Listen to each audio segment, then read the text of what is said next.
Hay fundamentalmente tres tipos de saber entre los griegos que recoge Aristóteles y son el saber hacer, que los griegos llamaban tégené, el saber estar, que es el saber relativo a la praxis, al situarse, al manejarse en las distintas circunstancias en la vida, y el saber sin más, que yo suelo llamar saber del ser, que en castellano solemos traducirlo por conocer y que en griego tenía un nombre muy concreto que era theorein, que deriva de mirar, de contemplar y ver contemplando. Vamos a ver brevemente cada uno de estos tipos de saber para quedarnos con el que es más relevante y aquel al que se refiere primariamente Aristóteles. Tecne, la misma palabra, trae a la mente castellana o de lengua castellana las palabras técnica y hoy día también tecnología, que tienen la misma raíz y efectivamente la técnica es la capacidad de hacer de una manera que facilita los aparatos, me da igual la capacidad de hacer determinados productos, en sentido más amplio la capacidad de, uno tiene la técnica de capacidad de hacer,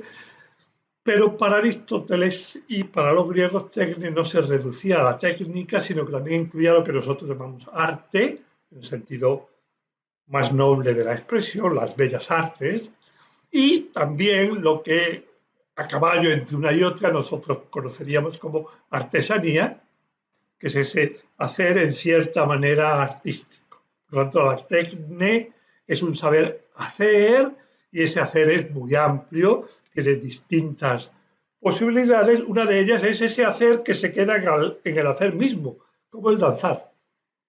Cuando un conjunto de personas o una sola danza, lo que hace es hacer con su cuerpo determinados movimientos con un ritmo y su saber hacer se encarna en esos movimientos y ahí se queda. Cuando deja de danzar, cuando deja de bailar, pues ya ha terminado. Hay otro tipo que es muy parecido, que es interpretar una canción, una melodía, un concierto, donde personas que saben tocar los distintos instrumentos lo tocan y el resultado es precisamente el sonar armónico de esos instrumentos que va pasando conforme pasa el tiempo y por decirlo, se ha quedado por un instante en el aire y luego desaparece. Luego hay otros productos del arte, como puede ser esta pintura de Velázquez, que quedan ya, que es el fruto de la técnica del arte del artista, que lo plasma en un lienzo y eso pervive por siglos en muchos casos, si no hay grandes catástrofes. Es un saber hacer algo en particular que es también lo que saben hacer los artesanos. Su saber hacer se concreta y se encarna, toma vida en distintos elementos que normalmente cuando ya se habla de artesanía tienen una utilidad y al mismo tiempo una belleza, es lo propio de la artesanía, en este caso del tejer, ocurre tres cuartos de lo mismo y en la técnica de una manera muy clara, el producto último de la técnica es el fruto, los aparatos que se pueden construir con, puede haber mucha investigación previa, pero luego está quien sabe utilizar y con los aparatos hace aquello que es producto, en este caso de una inteligencia que sí pasa por la informática, inteligencia de cierta manera envasada en los programas que luego podemos utilizar, los que no sabemos lo que sabía el que hizo el programa, pero sabemos utilizar el teclado y el fruto, en cualquier caso, de ese saber hacer, son ahora determinados productos materiales que tienen diversos usos. Lo común a todo esto es precisamente el hacer. Es un saber hacer, la técnica, pero fíjense que es un saber hacer que finalmente se traduce más bien en saber hacer. No es un saber que quede en el entendimiento,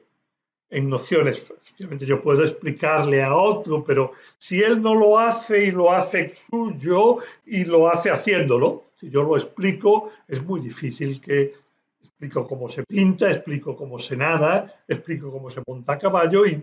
en función de que tenga más o menos facilidad podrá hacer algo, pero hasta que él no lo aprende haciéndolo, No se puede decir que tenga la técnica, que tenga el arte, que sepa hacerlo. El saber hacer acaba siendo sobre todo un poder hacer. Dicho de una manera más formal y más propia, el saber hacer es un saber que se encarna